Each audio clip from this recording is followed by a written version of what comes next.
This show is produced by the Hartman Media Company. For more information and links to all our great podcasts, visit hartmanmedia.com.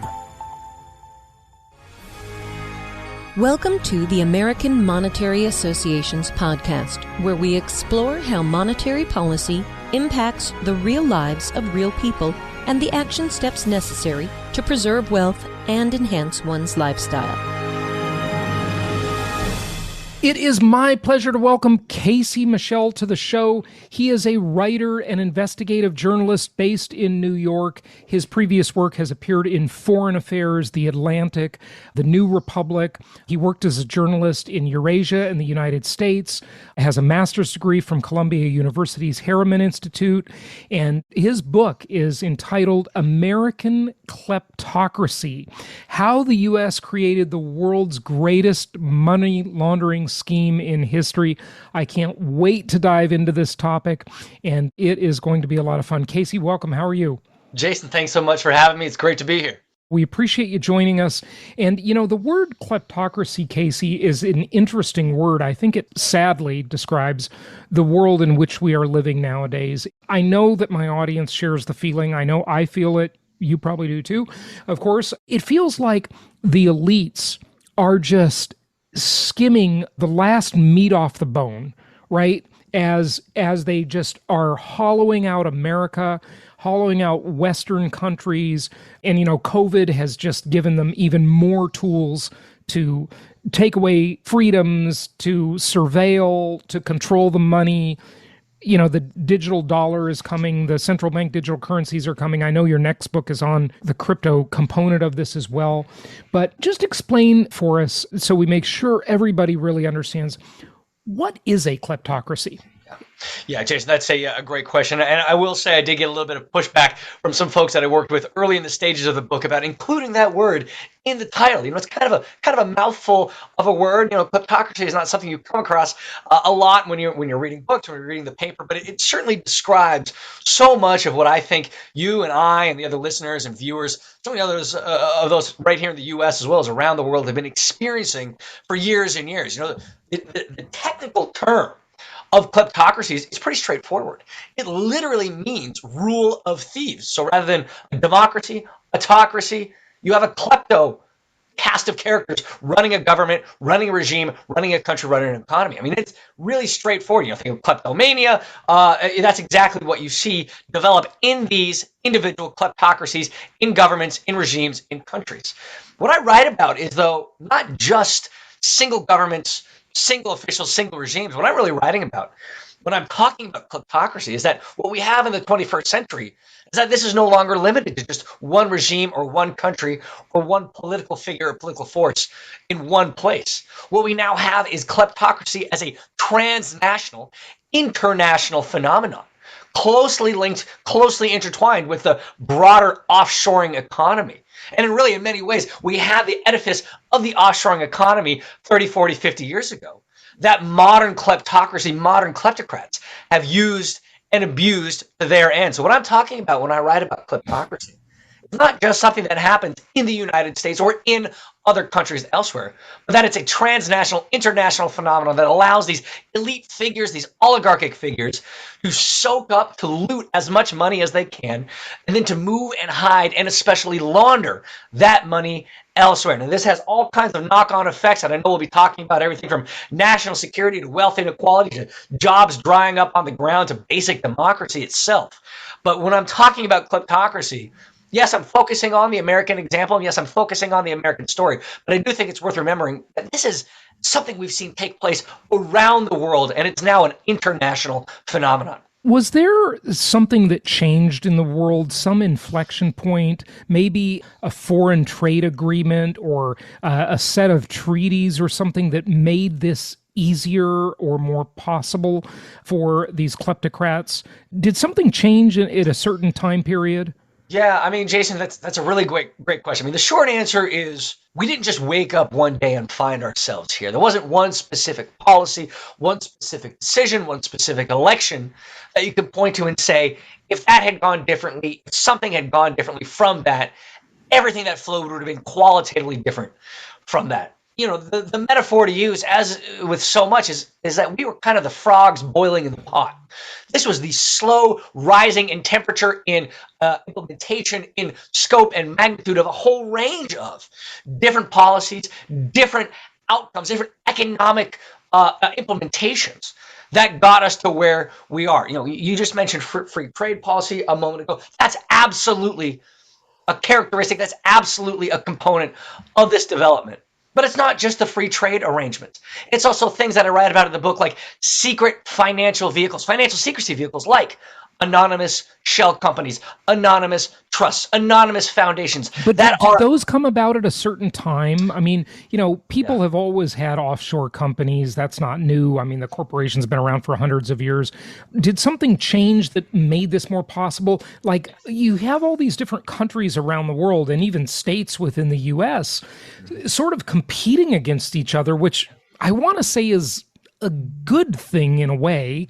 They're competing for business, if you will, by having really favorable corporate laws. And, to my libertarian sense, that seems like a good thing. They should compete and be the most desirable jurisdiction to start a company. But the reality is, that's not the way it plays out. It's not like they're really opening a real company there. These companies operate virtually and transnationally. They have no loyalty. There's no home team idea anymore. They just basically pillage the best jurisdiction is what they're essentially doing. But did that change at some point? Was there like a time in the 80s or in the 70s or something to that all? Yeah, I would say, according to my report, it's certainly, again, I'm coming at this on the shoulders of giants, of other researchers and journalists who've been working in this space. It really is toward the end of that kind of broader Cold War period, late 1980s, early 1990s, especially when you see this sudden surge, this resurgence of, this creation of all of these financial secrecy tools, all of this broader economic structuring that incentivizes the outflow of all of this questionable, illicit, suspect wealth from all of these post-communist states, all of these post-colonial states, linked directly to all of these rising oligarchies, rising dictatorships that are, again, smothering local populations, looting national treasuries, making sure the bridges and the roads and the hospitals and the schools are never built. And then beyond that, there is no broader free market economy that actually develops in those countries. I just watched an interesting documentary about disgusting Coca-Cola and how they are basically stealing the water supply of people in all these different parts of the world in developing countries. And, we had Nestle doing that with their water, I think in California a few years back. That was in the news. So it's not just money, it's resources of every type. And it's truly awful. I wanted to hop on a comment that you made just a moment ago, though. I think your libertarian instinct is exactly correct. And this is really what we saw in terms of the arguments from proponents, especially in the 80s, 90s, 2000s, and maybe even through the 2010s as well, in that we are doing nothing more than creating ease of business, ease of access to funds, to transnational financial flows. The fewer questions that are asked, the fewer regulatory bodies that are required, the easier that it is to set up these systems, well, then the easier it is to get these investments, the easier it is to find and create these broader, whether it's job-creating programs, whether it's successful investments in and of themselves. There's absolutely truth within that. The problem is it's gone so far to the other side now. We have swung the pendulum so much that these tools are being used and abused now by not those of us on the ground, Joe Schmo business owner who's just trying to support his family or his community. What you have now are these transnational, international oligarchic forces that are the ones using and abusing these programs to, again, loot so much money from domestic economies, move it elsewhere, hide it elsewhere, launder it so that it's untraceable from the initial source. No journalists can find it. No authorities or investigators can find where that money came in from. And then beyond that, that money is only used for their benefit. It's never used for any broader kind of economic success stories, economic underpinnings. It's really this kind of rotten edifice that, to bring things back to the United States, it was American legislators, it was American policymakers and American politicians that helped create in the U.S. these economic structures that so many of us are all the worse off for years and years later. Okay, so we made a bit of a leap here possibly for some who don't understand what this problem really is or means. So basically, you have all of these people and companies that are using these offshore jurisdictions to hide money, to keep money away from tax collectors. They're citizens of certain countries, yet they're not paying taxes in those countries. They're extracting their wealth from these countries, but they're not paying their fair share back into the same country, right? And so they're keeping it away. And we heard of the Panama Papers and the Pandora Papers, and that's definitely been in the news. But just a couple of stats from your book. And for those of you who are watching on video, you see this on the screen. If not, we'll just basically read it for you. But, estimated amount of private wealth located in global financial secrecy jurisdictions, $24 to $32 trillion. That's with a T. Now, for a reference point, understand that the entire value of the United States economy in 1 year is just over $20 trillion. The global economy is maybe $85 trillion or so. I'm not exactly sure of the number lately, but somewhere around there. So this is 24 to 32 trillion. It's more than the GDP of the entire US, the largest economy in the world, and, a good percentage of the entire human race's GDP. So that's a lot of real money. Top line estimate of assets held in an anonymous South Dakota trust. So this is right here in the United States. That's almost $1 trillion, 900 billion. Now, South Dakota, is that used by Americans or only by foreigners, really? Because in the US, I don't hear a lot about South Dakota as a jurisdiction, but for foreigners, South Dakota is really super popular because I think they have really desirable trust laws and maybe corporate laws too. Tell us about that one. No, the short answer to that, Jason, is absolutely it's used by Americans as well. The Rothschilds, the Wrigley family, all of these upper crust individuals with these elements of dynastic wealth.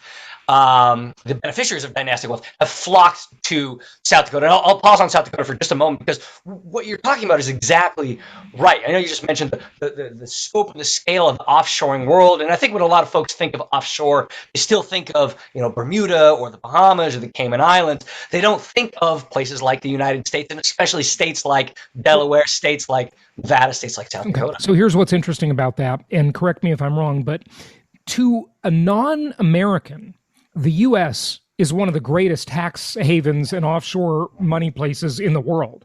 But to an American, they use the places you mentioned, Cayman Islands, Isle of Man, Jersey, Nevis, all of these places, right, that we all hear about, the Cook Islands, et cetera. There's a zillion of them.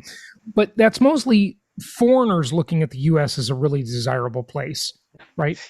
No, absolutely. I would say that in terms of scope and scale, it's clearly on the side of non-Americans looking to the United States of America for the kind of secrecy provisions that are needed. But just to turn back to South Dakota for a moment, one of the things that South Dakota has pioneered, and we saw this most especially with the so-called Pandora Papers just a few months ago, South Dakota has created this entire industry, this entire edifice of what they call anonymous trusts. Again, trusts being these financial creations, these legal fictions that have existed for centuries, generally as a means of passing on wealth to future generations within that family. But South Dakota has taken this to a magnitude we've never seen. They've created perpetual anonymity that the information of those who are in the trust will never be shared with other governments, with other jurisdictions, other tax authorities, other investigators, which is why, just to pull back again, we've seen both Americans and non-Americans flocking to South Dakota. Now, again, that's only an estimate, $900 billion as the top line estimate in South Dakota.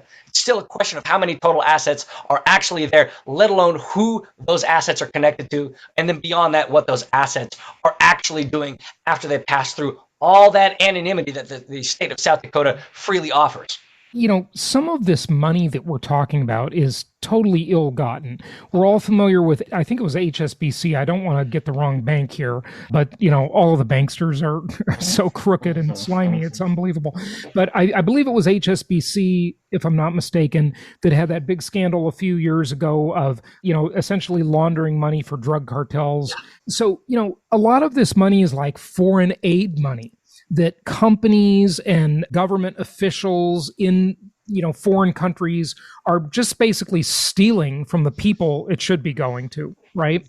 Yeah. And they're backdoor deals. Some of them are just human trafficking, drug smuggling, all sorts of things like this. But some of them are just like foreign aid where they're just skimming the money, and, shame on the United Nations, the UN, that is basically putting these tin pot dictators in positions of respect and power within the United Nations. It's absolutely appalling. You get some of the biggest offenders. They're on like the Human Rights Commission. I mean, are you kidding me? You couldn't write fiction this good. It's unbelievable. It's atrocious. I mean, Jason, one stat within that, I mean, you're exactly right. One stat within that is for every dollar in annual foreign aid that Western countries, and obviously especially the United States, which leads the way, gives to developing countries, for every $1 that is given in foreign aid, $3 in untracked, illicit capital flight from those developing countries leaves. So, I mean, this is like putting your finger in a dike, right? It's never going to work. You're just throwing, whatever the metaphor might be, but it's a 3-to-1 ratio. For every dollar given, 3 is lost, right? That cycle can only continue for so long. But you see the abject failure of foreign aid program after foreign aid program. And now we have a better idea of why that actually is, because, again, of all these financial secrecy jurisdictions, including those in the United States, that are all too happy to take all of this money with no questions asked. Every program is a new boondoggle for the criminals, whether it be the oil for food program or just any of them. I mean, it's just a new way for, the elites to scam the people. It really is. Percentage of U.S. in which anonymous real estate purchases are still legal, 98%. What does that mean? This is one of the key industries that has really profited from the explosion of the growth of the United States as a destination country for illicit, questionable, suspect, anonymous wealth has been the real estate industry. And the book goes into why this was. 21 years ago, the American Congress implemented new anti-money laundering regulations across a number of industries, especially the banking sector, have been relatively successful insofar as they're still on the books. They also implemented basic anti-money laundering protocols in the real estate industry.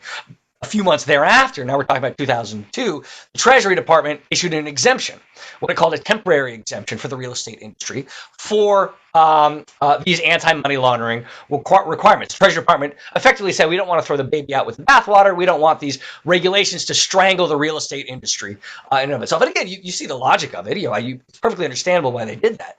The issue is, it's now been 20 years of them studying this issue, and these exemptions are still in place. Now, the reason that it's not temporary 20-year exemption. Yeah, I know, just a temporary few decades. Just like Nixon taking us off the gold standard 50 years ago. The temporary suspension of convertibility half a century ago. We'll get back to it at some point. I will say the reason that it's 98% rather than 100%, and again, we're talking about both commercial and residential real estate, is because a few years ago, the federal government began a new pilot program requiring, again, basic beneficial ownership information for what had previously been anonymous LLC-based purchases of high-end condos and mansions, these beautiful beachfront properties in Malibu and Miami and Manhattan, finally began requiring it was the title insurers of all people to identify who exactly it is that they are insuring. Right. And by the way, I just saw a big piece on that about how London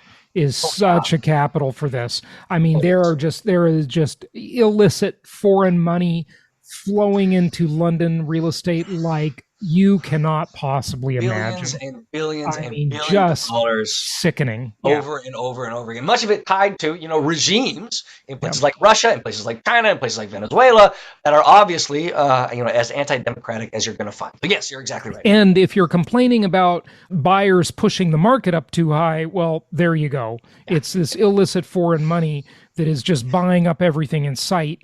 How can you compete if you're a regular family, making a normal income, trying to buy a house in any of these places? It's impossible. I want to jump in with that with 2 quick points. One, you're exactly right. It has been driving up housing prices for the rest of us because the sellers have no reason not to turn these guys away. And again, there's no questions that need to be asked. There's no regulations whatsoever. Beyond that, again, it's not just houses. What I go into in the book is that these guys have now been purchasing steel mills and factories and manufacturing plants, not in the Manhattans and the Malibus of the world, but in places like Cleveland, Ohio, Yeah, in places sure. like the Rust Belt, in places like the Midwest.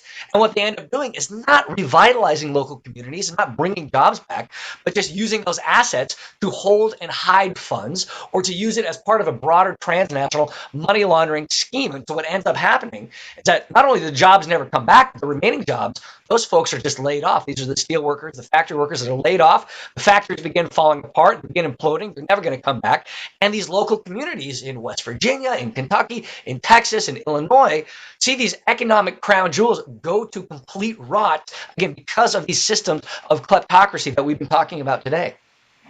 Yeah, look, central banks and governments always cause all these massive distortions in the market.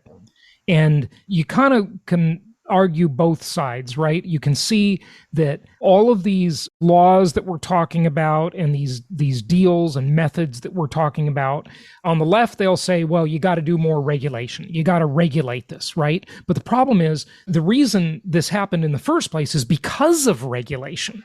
So if you back up 10 steps, you see that all this malinvestment was a result of people trying to skirt regulations, right? So it's a complicated problem. And it seems like with any of this stuff, Casey, once we get into it, the only way out is to just blow up the whole system and start over. It's like you sort of can't fix it because there's all these iron triangles of everybody protecting their turf. And they're all politicians because they're in on it. I didn't show the slide, but the Nancy Pelosi slide, right? There was a Twitter account called Nancy Pelosi Stock Tracker. Of course, it was taken down because Twitter couldn't allow people to track Nancy Pelosi's portfolio, right? To see how she's making all her insider trading deals, right? So, they're protecting her, obviously. And all of these elites just protect each other. So how do we ever solve the problem? How do we Jason, look, you're exactly right. It's as we talked about just a moment ago, right? The offshoring world in and of itself, the size of it, the scope of it, is comparable to a superpower. It's comparable to the U.S. or to China. It's effectively this invisible superpower unto itself. How are you going to blow? You can't just blow up a superpower overnight. Yep. What is it going to take? What are we going to require? What's it going to need? And again, I will say, the book ends on something of an optimistic note.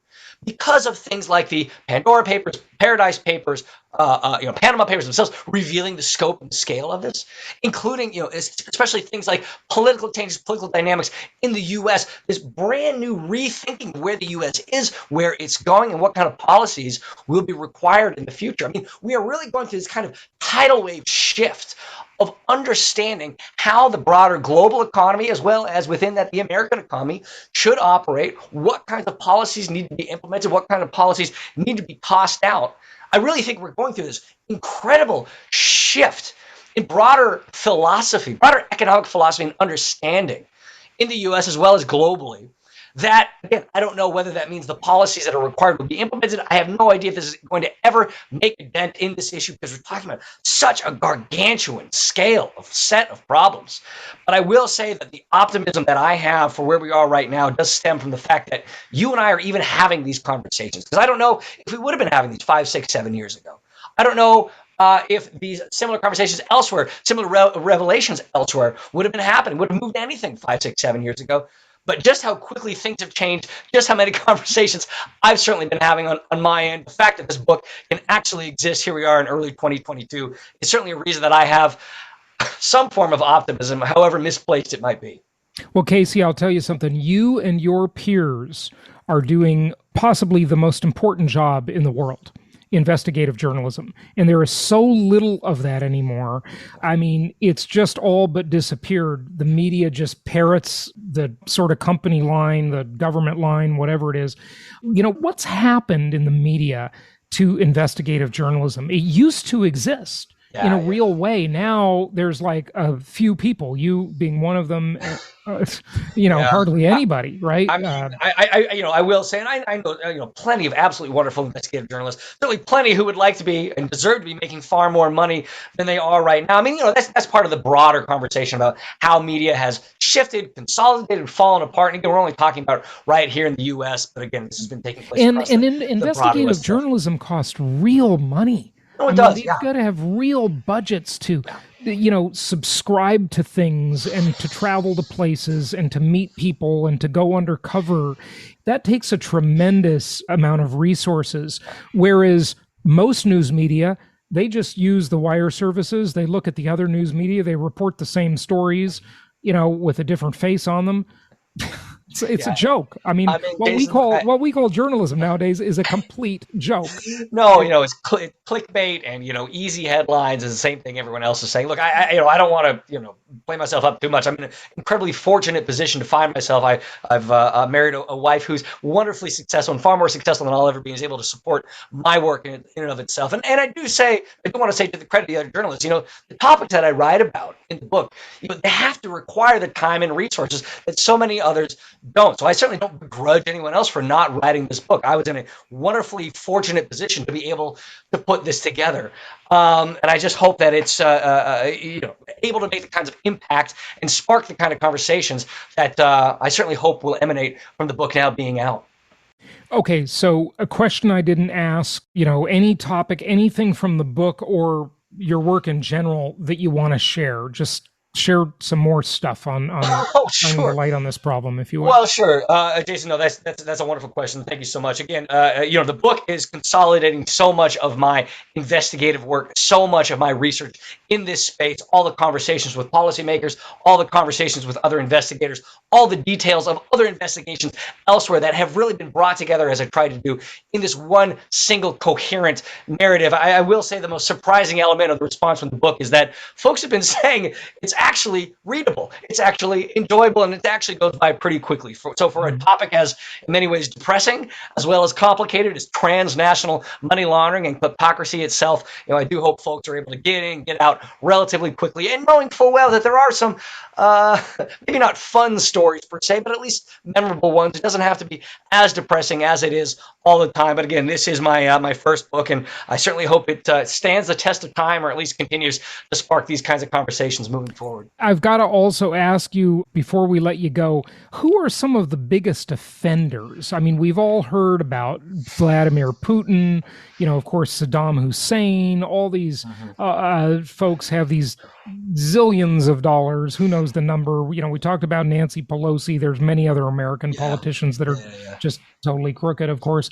It's amazing how some of these people pretend to be like, the man of the people, yet they've got, big mansions they live in, multiple homes. It's just unbelievable. This is the thing that was fascinating for me, Jason, is that it doesn't matter the regime, it doesn't matter the government, it doesn't even matter how they kind of position themselves in the broader global political discourse, whether it's on the right, on the left, or in the center. You see these similar figures emerge, these similar dynamics emerge, these similar kind of typologies of oligarchs and leaders and kleptocrats. And again, I think it gets back to the fact that whether it's, right-wing nationalists or left-wing socialists, even in places like Cuba, right? The Castro family is absolutely part of this broader issue, or folks right here in the U.S. It's because of how easy, how understandable, and in many ways how cheap and accessible these systems are if your pockets are deep enough. You have this entire edifice that's more than willing to welcome in and hide and launder and move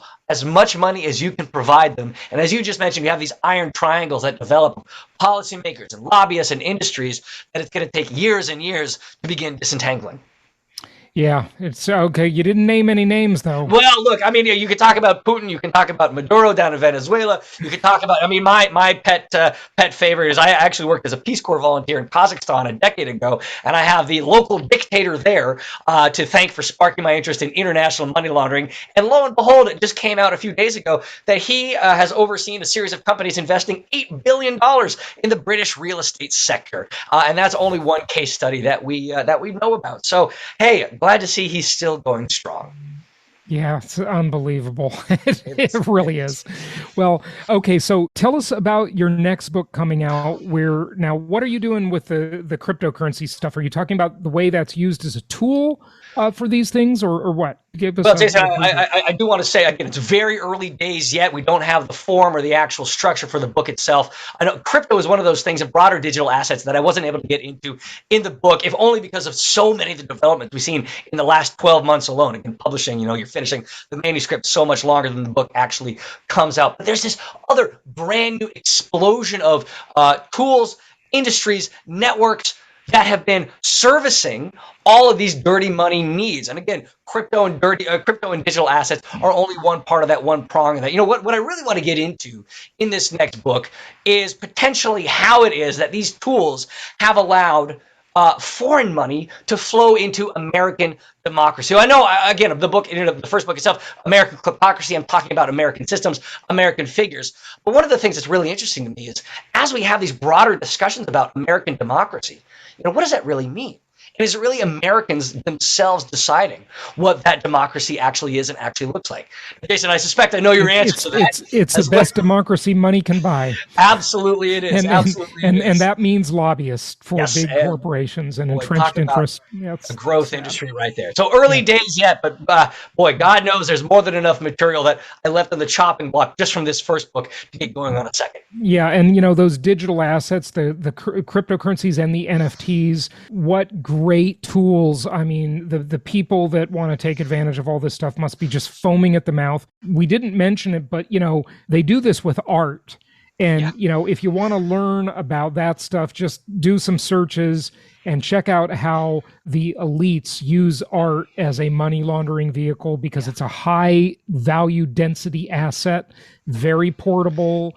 They use these free ports around the world, and it's just a total scam. For a shameless self-plug, the second half of my book does talk specifically about the art industry, especially the American art industry, which is the largest chunk of what is now the largest unregulated market in the world. All those dirty money flows. But if you don't want to get the book, I did have an article in The Atlantic a few months ago about a figure named Hunter Biden, who folks may be familiar with. We've heard of Hunter Biden. All of a sudden, an emerging artist. We'd never really heard of him before, is now getting into the art field. And what that tells us about where the art world is right now. So certainly plenty of material. Just look it up. That's fascinating stuff. Give out your website or tell people your Twitter account until you're deplatformed. Yeah, sure. My website is my name, CaseyMichel.com, and my Twitter handle is CJCMichel.com. Or sorry, not .com, but it's the Twitter handle. Michel, Casey Michel. And of course, the book is available, American Kleptocracy, How the U.S. Created the World's Greatest Money Laundering Scheme in History. Check it out. It's available in all the usual places. Casey, thanks so much for joining us. Yeah, Jason, thanks so much for having me. Thank you so much for listening. Please be sure to subscribe so that you don't miss any episodes. Be sure to check out the show's specific website and our general website, hartmanmedia.com, for appropriate disclaimers and terms of service. Remember that guest opinions are their own, and if you require specific legal or tax advice or advice in any other specialized area, please consult an appropriate professional. And we also very much appreciate you reviewing the show. Please go to iTunes or Stitcher Radio or whatever platform you're using and write a review for the show. We would very much appreciate that. And be sure to make it official and subscribe so you do not miss any episodes. We look forward to seeing you on the next episode.